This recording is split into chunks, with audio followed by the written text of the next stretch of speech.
Hey, it's Kirk Harnack at the Telos Alliance booth. We're here at the Wisconsin Broadcasters Association Broadcasters Clinic. That's a mouthful. And I'll be talking to Rod Thannum here. Hi, Rod. How are you? Hey, hello.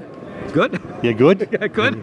And you were telling me about a really interesting application of audio over IP that's going on at your station in Alaska. What can you tell me about that? Well, up at KCAM in Glen Allen, Alaska, we've last summer we installed the IQ system. We've got 2 studios with the IQ boards, 1 studio with a desk, and then we have a transmitter roughly 0.8 miles away. And we hook up a pair of Ubiquiti, the Airfiber 5 radios. Yeah. And we actually put a Livewire extension over this Ubiquiti system. We have a switch on both ends, and then up at the transmitter we have one of each of the nodes that speaks to the transmitter and all the satellite gear up there. So you have satellite receivers at the transmitter site, not the studio? We can't have them at the studio because in Alaska the look angle is basically right across the horizon.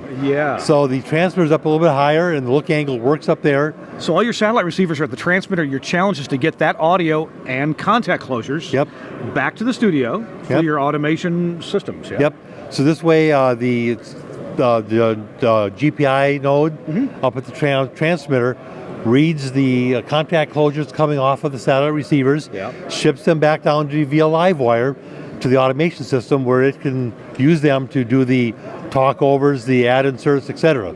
Now, a number of people who have done Livewire over an IP radio system have just done one node, and it's been an extension of their network. But you put a switch out there because you have, 3 nodes out there? And so let me think. At the studio, you've got the core switch.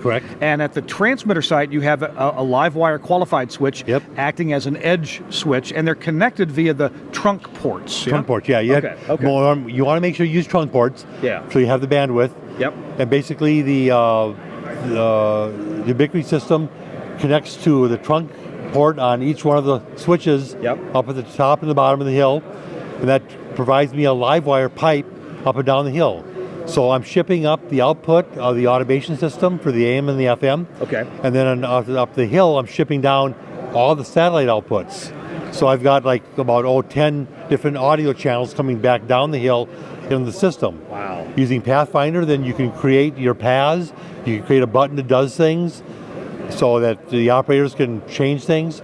You can insert a macro in the automation system that talks to Pathfinder to do things when they're not around. Now, I asked you about were there any particular setups you had to do to the IP radio, the Ubiquiti radio, and you said that some guy wrote like a little how-to about that. Yeah, there's a guy on the internet, so there's a K, but he's written some things where he's done with his station in Georgia, and we took that knowledge and we kind of just followed the instructions and talked to a few people in Ubiquiti. There's a online users group that has some hints as well. And we sat down and made it. One thing you'll notice if you try and take these 2 radios and put them in the same room, they won't talk. They don't work.